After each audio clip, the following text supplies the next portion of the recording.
casa serviremos ao Senhor. Quando Josué faz seu último discurso, seu testamento espiritual ao povo de Deus que ele tinha conduzido, que ele tinha recebido de Moisés para conduzir até a divisão da Terra Santa, ele coloca diante daquelas pessoas a questão, a pergunta: a quem vocês querem servir? Josué lembra que os antepassados deles tinham vindo do paganismo. Os pais de Abraão tinham servido aos ídolos falsos. Eles receberam a revelação do Deus verdadeiro, só que eles tinham acabado de entrar numa terra pagã, que era a terra de Canaã. Na terra de Canaã, os povos todos eram idólatras. E Josué sabia por experiência própria, porque ele tinha visto que Moisés tinha sofrido, que o povo de Deus facilmente caía na tentação da idolatria. Então, diante daquela situação em que o povo se colocava sempre ali em perigo do pecado, Josué coloca uma decisão. A quem vocês querem servir? Vocês querem servir o Deus de Abraão, Isaque e Jacó? Ou vocês querem servir o Deus dos pagãos? E Josué, sabendo que nós seguimos a verdade, que nós não vamos na onda daquelas pessoas que estão à nossa volta, que a gente não segue simplesmente a maioria, ele já coloca a própria resposta: eu e minha casa serviremos ao Senhor. Independente de quem vocês escolherem, eu e minha casa serviremos ao Senhor. A gente poderia refletir sobre qual é o significado profundo, qual é o alcance dessa frase tão simples, mas tão importante naquele contexto e importante para nós hoje. Se nós dividirmos a frase em 2 pedaços, eu e minha casa, e depois serviremos ao Senhor, nós poderemos talvez compreender um pouco mais do alcance dessas palavras.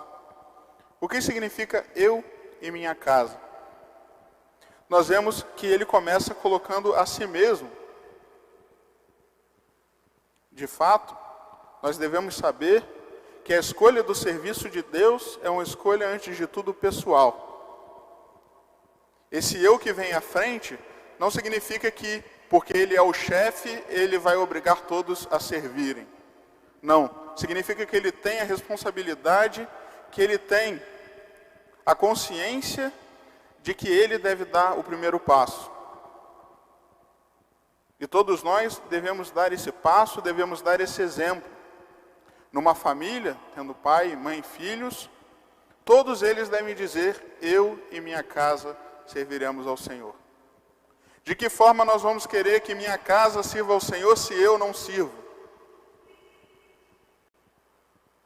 De forma que o serviço do Senhor na família deve começar pela escolha pessoal de cada um no serviço a Deus. Eu e minha casa. No entanto, depois do eu, vem a minha casa.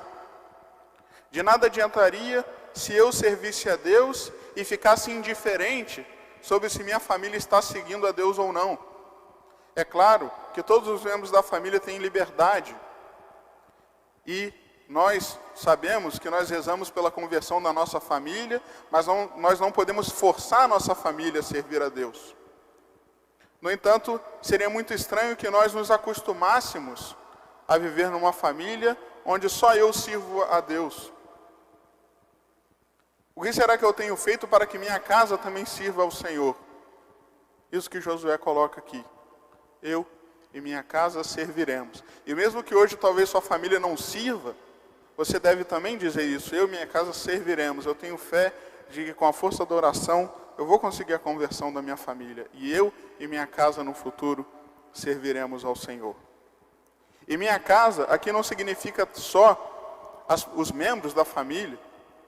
Nós poderíamos perguntar: será que minha casa enquanto lar, enquanto ambiente, serve ao Senhor? Ou será que nossa casa só serve ao Senhor quando nós estamos na igreja? Tem pessoas que são servos do Senhor na igreja, em casa são pagãos. Será que dentro do ambiente da sua casa, vocês estão deixando entrar o pecado? Será que a gente está vivendo uma vida dualista, uma dicotomia, uma incoerência? Fora de casa, eu tenho tais princípios, dentro de casa eu vivo outros. Será que a minha casa é um ambiente cristão, uma igreja doméstica de fato? Será que minha casa serve ao Senhor? Será que eu seria capaz de convidar Cristo para ir na minha casa tomar uma refeição, como acontecia quando Cristo estava andando entre nós na Palestina? Ou será que eu teria vergonha? Ou será que eu teria que maquiar o ambiente da minha casa antes de receber nosso Senhor? Que de fato nossa casa seja um lugar do serviço de Deus, uma igreja. No início da igreja, quando os romanos perseguiam os cristãos, o lugar de culto era a casa dos fiéis. A igreja católica começa nas casas. Será que a minha casa pode ser considerado um lugar apto, bom o suficiente para ser uma igreja?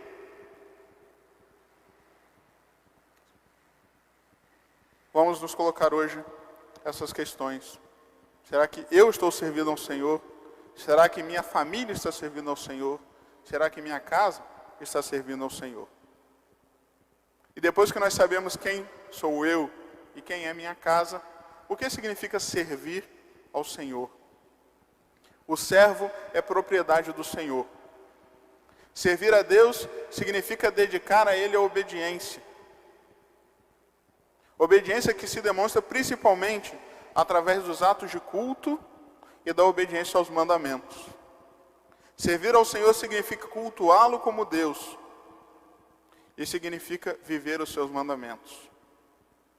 Quando Deus tira o povo do Egito, Deus fala com Moisés para avisar o faraó que eles precisam sair de lá, porque eles precisavam cultuar a Deus como Ele quer ser cultuado.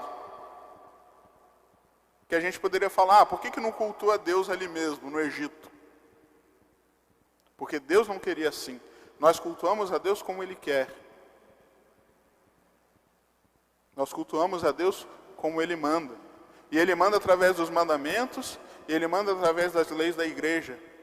Nós cultuamos a Deus na Santa Missa, principalmente. Nós cultuamos a Deus na oração, e de forma especial hoje, na oração em família. Como é que seria uma casa que serve ao Senhor, mas onde lá nunca tem oração? Como é que seria uma casa que serve ao Senhor, mas onde não se vive os mandamentos? E se a gente começa a pensar e lembrar daquilo que Cristo ensinou, nós facilmente recordaremos que Jesus mesmo apresenta qual que é o maior inimigo do serviço a Deus. Jesus, numa passagem muito famosa, que todos vão lembrar, ele fala: ninguém pode servir a dois senhores. O ser humano normalmente não consegue ficar neutro. O ser humano ele busca a quem servir, nem que seja a si mesmo. E normalmente o que acontece é que as pessoas tentam viver uma vida onde vai servindo a senhores diferentes em determinados momentos. Só que isso é uma ilusão.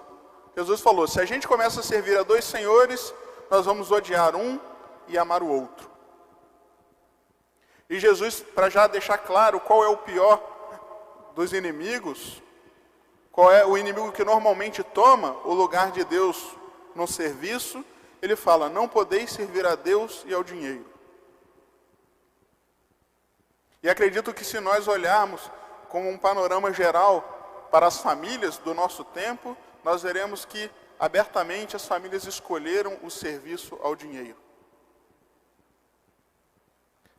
A vida de família praticamente se destruiu. O tempo junto em família se tornou uma catástrofe, e a pandemia mostrou isso, as pessoas desesperadas porque tem que ficar com a própria família dentro de casa. Muitas pessoas, é claro que tem pessoas que precisam trabalhar mais, precisam trabalhar fora, porque senão não conseguem sustentar a família, isso sim. Mas, no entanto, a gente sabe que também existem muitas pessoas que escolhem se afastar da família por motivos supérfluos, ou porque quer simplesmente enriquecer. Não basta simplesmente dar uma vida saudável, confortável, a pessoa precisa de luxo. E é por isso que a sociedade de hoje, que é mais rica que a sociedade do passado, tem tanto medo de ter mais filhos. A sociedade de hoje não quer que o seu filho que tem X divida com um irmão, prefere que tenha só um. Ou que não tenha nenhum, prefere que tenha um cachorro. As pessoas têm medo da vida. Nem todo mundo consegue ter vários filhos, mas todo mundo deve estar aberto à vida. Todo mundo deveria entender que é mais precioso o tempo em família, é mais precioso você acompanhar a criação do próprio filho, do que você ficar lá enchendo simplesmente a herança da criança. Quantos e quantos pais e mães hoje simplesmente desconhecem os próprios filhos? Terceirizaram a criação dos filhos. Os filhos são criados pela escola, os filhos são criados por babás, quando muito pela avó, se já tiver um pouco melhor. E os pais, sei lá, vêm uma vez no dia ali, não sabem o que os filhos fazem, não sabem o que os filhos pensam, não sabem o que os filhos veem no celular. O celular virou o amigo das crianças. E muitas vezes também essa terceirização da criação dos filhos também se reflete na própria vida do casal. Muitas pessoas terceirizaram a vida conjugal, porque não tem mais contato, não tem mais diálogo, não tem mais amor. O casal vira estranho dentro da própria casa. E as necessidades de carinho, e as necessidades de amor, as necessidades afetivas, muitas vezes são também terceirizadas. Com adultério, com amor livre. Onde, muitas vezes, marido e mulher vira um simples contrato. Vira uma simples questão de bens. Onde a amizade foi destruída, porque a amizade se alimenta de contato. E não existe mais o contato. Tudo isso porque aquele serviço ao Senhor foi deixado de lado em troca do serviço do dinheiro. Em troca do serviço do pecado. Às vezes nem sempre é dinheiro. Mas todas as vezes que nós tiramos o nosso serviço de Deus e colocamos nosso serviço em outras coisas, nós prejudicamos não só a nós mesmos, mas nós prejudicamos a nossa casa. De forma que o serviço do Senhor, ele se realiza de forma concreta. O serviço do Senhor precisa ser alimentado do culto e dos mandamentos. O serviço do Senhor que vai garantir a sobrevivência da família. Porque o ataque à família é tão presente na nossa sociedade? Porque a gente sabe que atacar a família é atacar a Deus. É atacar a Deus e é atacar a família. Porque quando Deus termina a criação, como chave da criação, Ele coloca a família. Quando Deus quer escolher um povo, Ele escolhe antes uma família, a família de Abraão. Quando Deus quer vir à terra nos salvar, Ele escolhe uma família, a Sagrada Família. Deus tem clara preferência pela família. E como o demônio quer sempre fazer tudo ao contrário, o demônio odeia, com certeza, a família. Portanto, amados irmãos, que nós possamos hoje tomar essa escolha. Diante da pergunta que Josué fez para o povo e que Deus coloca hoje de novo para nós, a quem nós queremos servir, que que a gente possa responder com sinceridade: eu e minha casa serviremos ao Senhor. Eu, na frente, dando o exemplo. Minha casa, com minha família, o meu lar e o serviço verdadeiro a Deus. Serviço de adoração, serviço de vida verdadeiramente cristã. Em nome do Pai, e do Filho e do Espírito